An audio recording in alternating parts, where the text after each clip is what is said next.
see my PowerPoint? Okay. Yeah, we can see, Professor. You can go on. Okay. Make sure that I'm not get lost. Okay. So what is the meaning of food loss? Food loss, this happen at the beginning of the food supply chain process. So it's from the production, from the harvesting, after harvest, and until we farmer distribute the food to the to the market. Okay, this is the if something happen here, we define it as the food loss. For the food waste, this means the foods that not at the end of the food supply chain process, like at mostly at the consumption, the final consumption after the table. Okay, and in the or even in the retail store, like it's waiting for people to buy, but it's the food most of it is already expired, so it's not well keep in or storage, so it's it become waste like that. And most of the food loss and waste occur in the production and consumption stages in the respectively in the food supply chain. And here is some interesting facts that the FAO's intimate that more than 7 million people go hungry globally, and 1/3 of the world food is yearly wasted. So that is a lot, and this amount is worth almost $1 trillion USD. In the same time, the UNEP estimate that more than 1 billion tons of food were wasted in households, food service, and in retail. Okay, waiting for people to buy. That is the most of the proportion of food to be wasted. And the waste and the waste rate, what approximately this is, I think is the average number globally is about the 132 kilogram per head per year. But if we look at California, we will know that about 95 to 115 kilogram per head per year that occur in the rich country. Doesn't mean the much more food waste in the rich country by the rich people. Whereas just about 6 to 11 kilogram per head per year waste in the poor country, like in the sub-Saharan Africa, South and Southeast Asia, like we are living here. And in the same time, the IPCC estimate that the food loss and waste generate about 8 to 10% of greenhouse gas, and this the waste, the food waste is a kind of the methane hotspot, and 1 ton of the methane is equivalent to 28 or to 36 tons of carbon dioxide emission over 100 years. So this is interesting, but it's it's kind of the awful facts in the same time. So regarding the SDGs goals 2, 12, and 13. For the SDG tools, it's like to end hunger, achieve food security, and improve nutrition, and promote sustainable agriculture. I have the great challenge for this that I leave it at the end for our discussion. Okay, what and how should we act to reduce the global food loss and waste to save the people and the planet? Okay. For SDG 12, to ensure sustainable consumption and production patterns. This is the target is SDG 12.3. It said that I have the question: how can we support the UN calls all the world to cut food loss and waste by half by 2030? So it's just about 6 more years. So how to make that happen? And for the SDG 13, take urgent action to combat climate change and its impacts. I have the guest challenge. Food waste is one of major contributor to climate change. So it's emitted about the 3.3 billion ton carbon to the environment.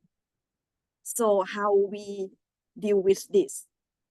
Okay, that is what we should focus and to discuss and try to make something to tackle the relevant problems.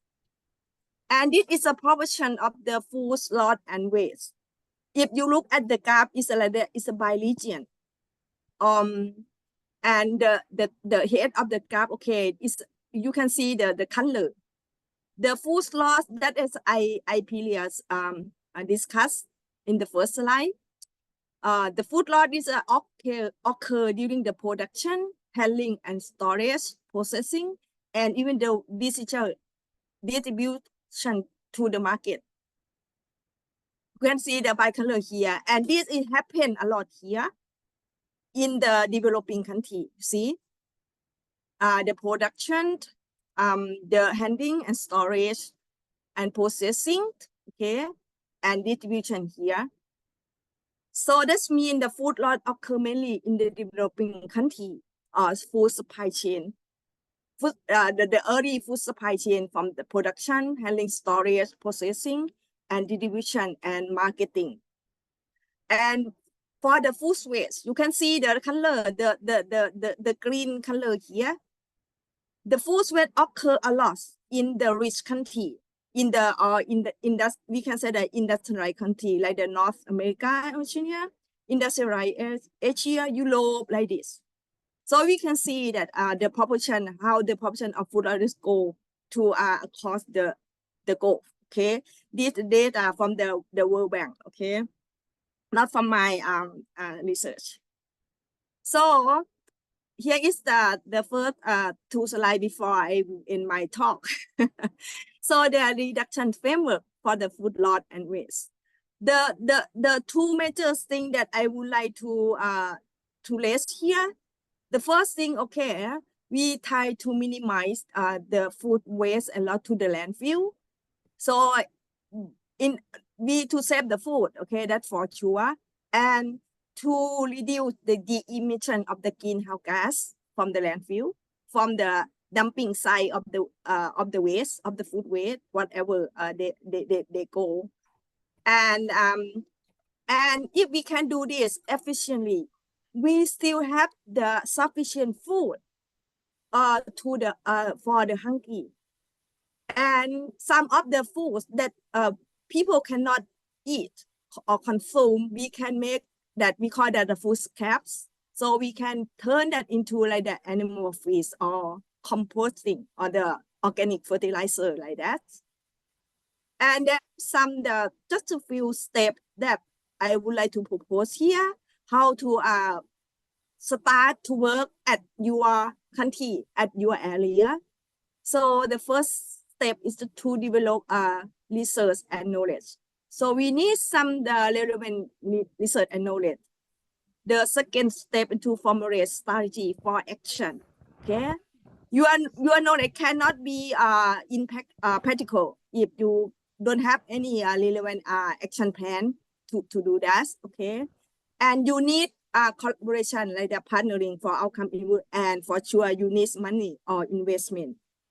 Here is this is just my framework, so people can have the different framework and different strategy. Okay, so this is just my example. Okay, for the first step, developing research and knowledge. We know that it's now the first thing, if we would like to do something, is kind of the management. We need to know some the relevant fact, right? For this, we need to know how much of the food loss and waste occur in your country or in your area, so that you can act accordingly. Okay, what kind of the food waste that in which stage in the food supply chain. If you have a lot of food loss, in the production or in early food supply chain or in the after harvesting or during the carrying or transporting your product from farm to the market. That is a kind of the food loss. You have to learn about how to limit the food loss, okay? Or come up with, for example, food loss index like that, okay? If you have problem with the food waste at the end of the, at the end of the food supply chain, or after consumption, or a lot of food waste on the table, okay? Like that, you have to estimate how much of the food loss or food waste, sorry, or come up with the food waste index. And the last example that I did for the Bangkok, okay, I did estimate the consumption inefficiency index. For Bangkok, I think that is the high GDP, okay, occur in Bangkok, the capital of Thailand, and much more food waste occur here in this city. So, and from my research, it turned out that the consumption inefficiency index is very high. It's had a tend to be lessing over time. That means we leave food at waste a lot after eating or consumption. The second stage, the second step, okay, you need to develop formulating strategy for action. It's a deal with a kind of the, law enforcement, or even some kind of the relevant project or activity like the circular, for example, circular economy like this. If we look at the traditional economy, it's also cyclic economy like that. It's a deal with the products and money, right? But now we have to think more how to reduce the waste and turn the waste in terms of the reuse or recycle, right? That is a kind of the circular economy. So we have to support or the project or activity like that. And for law enforcement, you maybe have to penalize the people who throw away edible foods, or that is a kind of law enforcement, for example. But another thing that, okay, it's made to deal with the technology enhancement for food supply chain. And this is a different between to deal with the food loss and waste in the developing country and the industrialized country, because they have the different problem. For example, in the developing country, like we don't have a good technology, right? Okay, we don't have so that's why we have a lot of food loss during production or post harvesting, or we have the monetary problem. We some poor farmer might need to to harvest their crop before before well done, or usually we call that a harvesting. So they lost a lot of good food after that, okay. But in the industrial like they may have problem with they can produce mass food product more than the demand. That means they have over food left at their farm without selling to the to the retailer. That is so that they have to improve the negotiation between the farmer and the the market, okay, something like that. So different countries, that's why we have to know the proportion of your food loss and waste, okay. If you have a problem with any state in your food supply chain, you have to look specifically at that process and so that specific problem. You cannot apply the same strategy to all countries across the world, okay. It's a specific problem locally. That is why I say have to act locally, okay. And the first step that is partnering for outcome improvement. So you cannot work alone, okay. You cannot say you try to reduce the food loss and waste on your own. You need stakeholder collaboration. You need to come up with at least a local project, community project, to reduce the food loss and waste, and you need to gain a collaboration and the same awareness concern with your local people and local agency. And the last step that is about the investment. In poor country, the we need fund, and it's not just about the money. It's also about the personal resource mobilization. Okay. So the government had to subsidize, may have to subsidize the poor farmer, okay, to start a project, to do like the agriculture is a kind of the circular economy system of project like that, and we need to train people, okay, at local and to the top, okay, to understand, to have the awareness about the to save food so that we have the enough food for the people that who needs something like that. And it's may kind of needs some money if the subsidy from the isn't enough, it's a donation and fund less it may be necessary. Okay, that is my talk. Let's go very fast. Can I stop? How I stop sharing this? Okay, here. This I'm done. So I let a lot of time for discussion. So we can talk about this.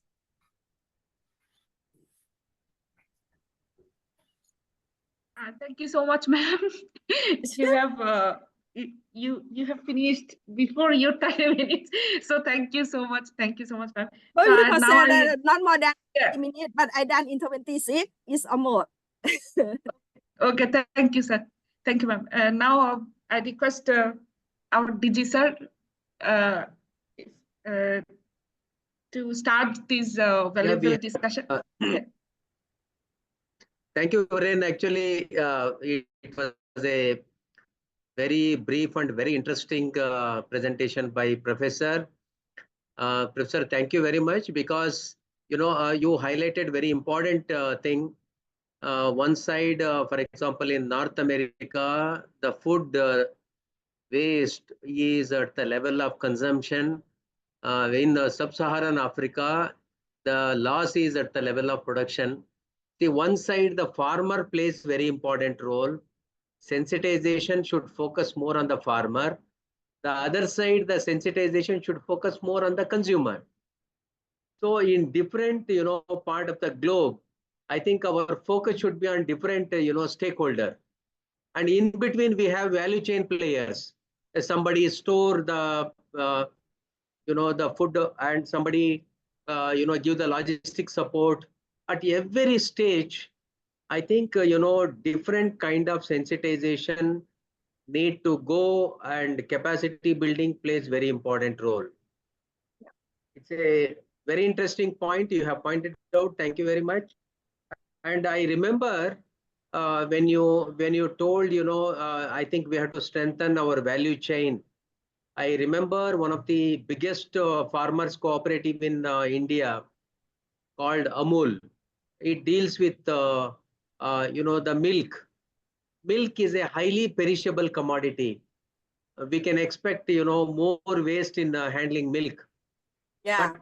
But anyone can just imagine the wastage of milk because of a very efficient, supply chain management is 0.09% waste milk. But in case of vegetables, it is 5 to 10%. In case of cereals and pulses, 10 to 15%. It is question of value chain. So you highlighted very important thing, and of course we have very good examples who demonstrated. Thank you very much. It is open for discussion. I request even other esteemed participants to raise issues, share your experiences, and support us to understand this entire process better. Thank you very much for your words, and I would like to anyone to share their own experience about the food loss and waste from their own areas or their own countries. Like the director says, like this, it's very useful, and it's a knowledge that we can share. There are two questions in the chat box. So, ma'am, would you like to read the questions, or I would? You can read that for me. I Okay. cannot see. Yeah. Okay, so for the first question is from Aida Aladini. The question is, what do you think are the most effective strategies for reducing food waste and at both the consumer and industrial levels? And how can we encourage more sustainable behaviors in everyday food consumption? Okay. The first This, question. this is a very, I think this is very difficult and social question. And so I think we need to apply both law enforcement and both our awareness, increasing of concerns.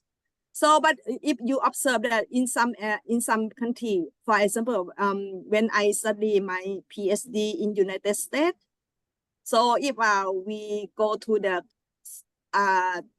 some the restaurant, not every restaurant, if you go later to the like the buffet, right? Buffet foods, a restaurant like that, you have to clean up or eat on of everything that you take to your table. Otherwise, you have to pay for the amount of the food that you left on your table. They even grab your food and put and weigh it. How much a pound of your food left, you pay back. And that isn't even cost more than the amount of the money that you pay for that buffet. So that I think that is a kind of the penalty, okay, that have done by the restaurant owner, okay, and people seem to accept that automatically. So this is I think this is a kind of thing that is maybe very efficient than the law enforcement by the government. But if necessary, okay, you need to do both, if you ask me. And for the this is for the level people and for the government or even for the private sector, right? But if you ask about in the production, so we need to understand the food supply chain first, right? It starts from when you grow your crop, yeah, until you harvest, and it's a kind of the food crop like that. That is a post harvesting. You lost some more or less of the food during that time, and it's different between the food loss in the developing country and the food loss in the industrialized countries or in the rich country, because the technology, the know-how, the knowledge, or something that is pretty different or vary. Okay, so for the in the production system, so I don't think you mean like that in the factory, because I think the production is from you growing the crop. Okay, so if you need to use the technology that to reduce any kind of the food loss, even you prepare the land, okay, you make to prepare the land, and when you plant your crop, okay, you will not lose. It's not just the food that or the plant that go up, doesn't mean you are nutrient, okay, your fertilizer or something like that, okay, you have to save them. Okay, we start to think from that. Okay, and until you harvest, you have to properly harvest your crops. Okay, not pre-harvesting. That is occur a lot in the poor country because they need money. Sometimes they have the problem with money, so they need to harvest. They crop before mature. Okay, that is the way the loss of the food during the production. Or even if you have to carry or transport your harvested food to the market, if you don't have a good road, okay, the road or transport is not good, and you can take a long time. If in the rich country, it may take only 1 or 2 hours, a few hours. But in the poor country, it may take a day, a whole day, or 2 days like that. That during that time, that your food can be lost, like this. So we have to propose the measure or the strategy or that to fit in the the real situation that happened in that country. So that's why I propose the first step that is to study, to know what is going on in your country, what really a problem about the food loss and food waste in your specific processes in your food supply chain. If you know that, you can propose the a proper measure or technology to solve that problem. Thank you, that ma'am. is- yeah. There's a second question. Is there any scientifically verified methodology for food loss and waste estimation? Yes. Now they have the it's not a kind of the exact method that I say. So mostly you have to investigate the condition in your country. For example, if your country have the problem about the food loss, not food waste, because that I say in poor country the estimate food loss is only between 6 and 11 kilogram per head per year, very low. So if in poor country, you don't need to worry about the food loss, food waste a lot, because people don't have enough food to eat. That is the major problem than the food waste, right? But the critical problem in poor country, that is the food loss during production. We don't have the good technology because they poor, right? We don't have the proper way of the storage our product. We don't have a good transportation or to carry our food product to the market or whatever.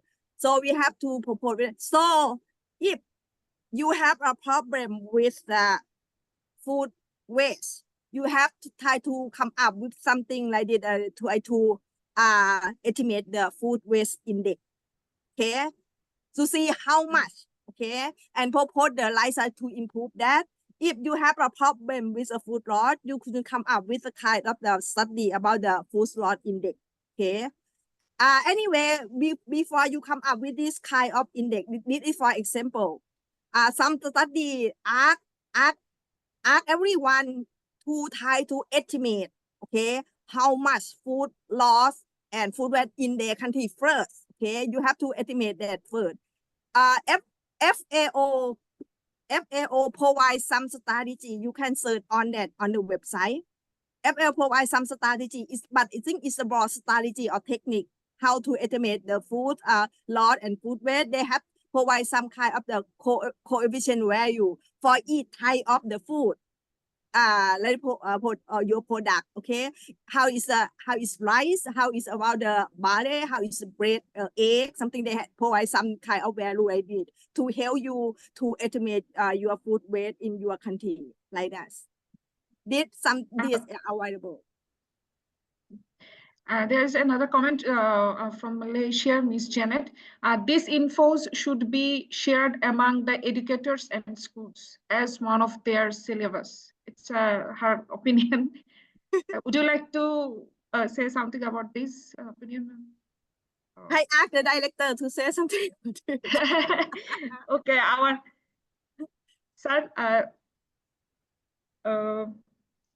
So there is a comment. This please, yes, sir. Please repeat the question. Okay, so there is a comment. I think it's a suggestion. This information should be shared among the educators and schools as one of their syllabus. That's a suggestion. So, as one of the syllabus. Yes. I understand. Of course. Yeah. No, actually, the professor made important statement regarding how we can quantify the food loss and food waste. It is up to the government, it is up to the society, it is up to the farmers organization, it is up to the families to adopt this and quantify to what extent loss or waste is taking place. Just I would like to, add this, of course, it is also an academic issue for agriculture students, agriculture teachers. I think how to measure this through using this index, what the professor shared during the presentation. I think that should also be taught to them when they go to field. They will share this valuable information with the different stakeholders in value chain, especially from farmers to retailers. Okay, but I would like to make one point here. Everything starts from home. I have seen in Asian culture, especially the mothers who make it a point to teach their children not to waste the food. It is a lifelong teaching to the children. They normally don't deviate because the direction came from the mother, especially during the childhood. This is a very important thing taught at home. So more than formal education and more than the legal approach, I think the converting this as a social movement from every home by sensitizing the mothers through mothers children, I think that is more long lasting and sustainable approach. If you nowadays, most of the developing countries, they are providing midday meals to the children. It is a free meal. Breakfast is given, meals are given, just to encourage students to take part in education. There is another point where we can educate them in on food waste. Certain schools, they are declaring certain students depending on their behavior as food heroes. It is a recognition. So once their outstanding recognition comes within the school, it becomes a motivation point for others to follow that. So is it possible to declare these food heroes in farmers category, at production category, and some of the mothers at family level, some of the farmers producers organization at cluster level, and some of the countries at the national level, so that for different level they have some kind of role models to follow. But I strongly believe the social movement is long lasting solution for this. Thank you so much, sir. One of our experts, Dr. Binoy Goswami, asked that I think food waste is high in the unorganized marketing channels. So to reduce loss, we need to develop organized marketing channels. What are your thoughts? Yes. That I have some experience about this. So because of the sometimes when farmer like sell their production, okay, like food production, okay, from their farm, like corn, like potato, for example, like this, to the retailer, to the market. If I think they have their own standard, right? They look at like, the appearance of the food product, the shape, the size, everything have to be past the standard that for selling in the supermarket, for example. What about the product that not part the standard of the retailer or the market where they go? That is the problem of the food loss at the stage of the marketing, distribution, and market. That is a lot. It's not the waste, right? It's good food, but it's just not look beautiful. It's not big enough to be on the shelf in the market. So I totally agree with this idea.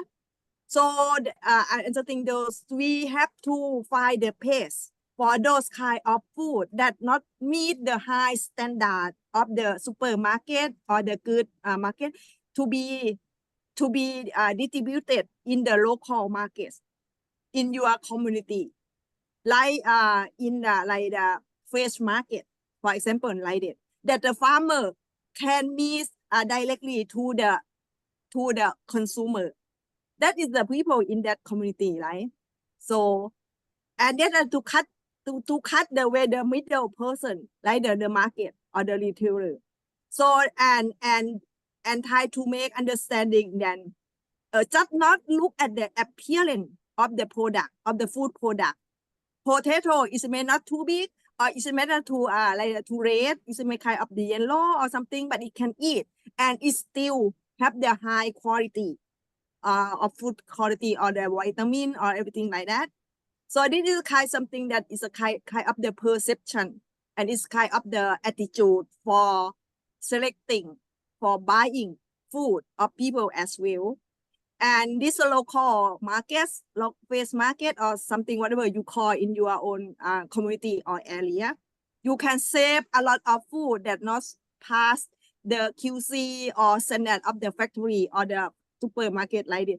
This is the way, and this is the efficient way, and we can do that on our own side, okay, to save a bunch of the food not to be lost during the distribution and selling. Okay, I agree Thank you, with ma'am. this. Thank you, ma'am. Another question is, in your experience, what is the most effective way to increase community participation and raise awareness to reduce food waste? Yes, I think the one way that is a very effective way that to tell them how they will gain the benefit from this activity. For example, don't just dump your food waste into the garbage, into the dust cans, but let's do the composting to make the organic fertilizer for selling, like that. And they get money, and they don't have food, and they got money. See, and this happened already happened in some community in Bangkok that I study. Some crowded community, you know, they have well collaboration with the Bangkok Metropolitan Administration to do like the organic like the fertilizer. It's from the composting the organic waste or food waste, and they can sell that until they earn money. I think this is the way they can have the money come into their house, their households, and they can feel very good and can like reduce a lot of waste. So now it's like you have to change your attitude or even try to, okay, this is not a waste, but it's not a goal. It's a goal. It's the money. You can earn this. So I think this is the most effective and efficient way that for just one example though, yeah, that you can change or recycle your food waste into something that useful, like the organic fertilizers, and sell them. Yeah. Okay. Thank you, ma'am. How do we minimize food waste in developing countries where policies cannot be implemented? Oh, I think that should have law enforcement, because when you have you can observe that the rich people they would like to order a lot of food, right? To fill the table, but at the end they cannot finish all of them, or maybe just 1/3, okay, 1/3 of them. So but you know I don't think the government not every government would like to you know, endorse or implement this kind of policy, because they will get lost from the vote for the next general election, right? But the restaurant owner have done this. That I told you during my talk. There are many restaurants in the United States. They even post the notice at the table or on the side of the or on the wall inside the restaurant. You have to finish all of your food. Otherwise, tell me, I will pack the food for you to take home, something like that. That is the way that you can minimize the food in the rich country. But you know, this does not happen in the rich country. Even in Thailand, it's a kind of culture. Some rich people in Thailand is not rich country, okay? Thailand is like Bangladesh, it's not rich country. But we do have some people, we do have some rich people, right, in our country. They have the wrong attitude. Thai people, some Thai people think that if they add everything they order, that is not polite. I don't know why they think like that. So that I say we have changed the attitude. That is not impolite. It's very good thing. You have to change your attitude about or perception about that. You know, in Thai people, some they say it's a shame that you eat everything all like that. So we have to teach. It maybe come up with the education at the kindergarten or school, preschool, high school like that. So that I agree that we may have to change the attitude and put this in the kind of the school lesson or class, or so that people learn from young until they are adult that okay, leaving food on the table is not okay. It's polite and it's very good that to clean or to eat on of them, or even to take them home. That is the best way, okay, for the rich country. Okay, if in that area is not comfortable with the law enforcement, okay, it's flexible though, it's depend on your own local communities, how people like to do. They prefer to do or something like that. Okay. Okay, I think it's you have already answered this question, but still there are another 2 questions from Indonesia, one of our partner. For developing countries such as those in Southeast Asia, what strategies can be adopted to reduce food loss and waste, and how to raise public awareness and participation to reduce food loss and waste? You have already talked, but okay. I cannot be specifically to tell you because I don't know what is the problem for each country. So I can say in beef. First, you have to understand what is the critical problem in your country about the food loss and food waste. It's about the food loss or it's about the food waste. We tend to solve the major problem first. Okay, that is the common strategy. Suppose if you have the food loss during the production, what is the problem? It's about the technology used or it's about the knowledge used. If you don't have the good, or it's about if you have a problem with the technology used, it's not good enough, and you lost a lot of food during production or after harvesting. Can you afford that? If not, okay, you have to ask the local government to help you, or may in terms of the subsidy, it may not a 100% support or financial support. It's a kind of to help you to improve technology. If you have the problem during the the processing, like in the factory, okay, food processing have the problem about the like that, you have to change technology. You have to make study about the material flow analysis to analyze what is the real problem in the processing system in your factory, and go right to that process and find out what is the kind of the food waste. Even it's a solid waste or it's like the it's like the kind of the wastewater or something like that. It's still that it called food waste. Okay, so go to that and may to improve that process. Okay. This is a kind of that to deal with how to minimize the food loss during production or during the after harvesting or in distribution. If you have the major problem is about food loss occur at the end of your food chain process, like after consumption at the table, like that. So in the Southeast Asia may not easy or possible, right, to have law enforcement like that. So that is only one way, like the director said. Okay, you have to raise awareness or concern about this and teach your young generation or your children not to waste the food from your plate. Okay, that is all we can do. Okay.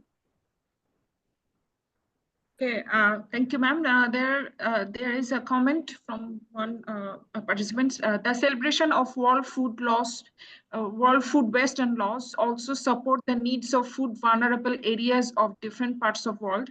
We must understand their requirements. In Asia and Tibet mountain basin are upholding the water reservoir and have world largest rivers for Asian food basket. We must have food security, food safety and security. Yes. It's a comment from.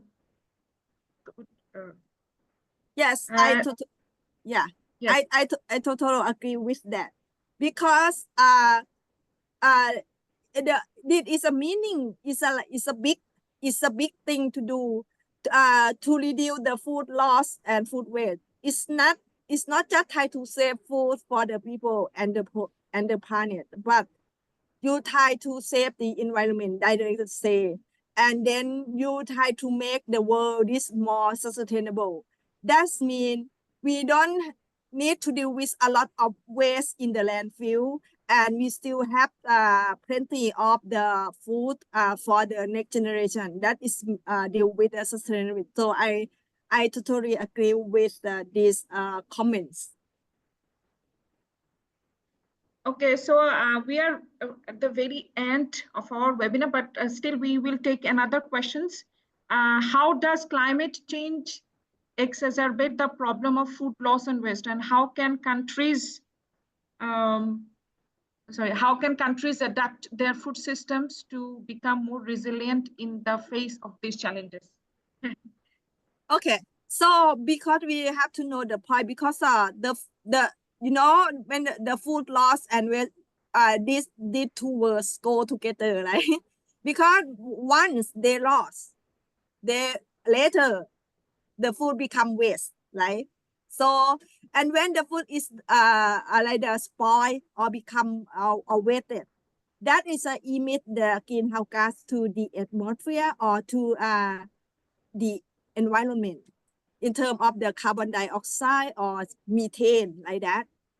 So if we try to reduce food loss and food waste or both, that means we are working on the thing to reduce the emission of some greenhouse gases. Not all, not every kind of greenhouse gases, but some, like the methane and like the CO2, like the IPCC like the report that like the dumping site of the food waste or the landfill, that is spot for the emission of the methane. So if we reduce the food loss and that we can reduce some kinds of greenhouse gases. Okay. Okay, thank you so much, ma'am. Now it is the very end of our webinar time. So now I request our Honorable Director General, Dr. P. Chandrasekharan, for the closing remarks for this webinar, sir. Thank you, Professor. It is a very, very sensitive issue, not only for individuals, because we tend to waste food on our plate one or the every alternative day. So we have to search our soul. This is one important moral question to everyone. That is number one. Number two, it is a big question to all the countries. Having hungry people can we afford to waste 30 to 40% of the food every year? Can we do that? Can we afford to do that? That is a big question to the countries. But two important players I see here. Number one, at production level farmers, they have to be educated so that lot of food loss can be prevented. On the other hand, consumer, lot of sensitization, including mothers and children as a social movement. I think that can take care on the other end, food waste is concerned. But one of the important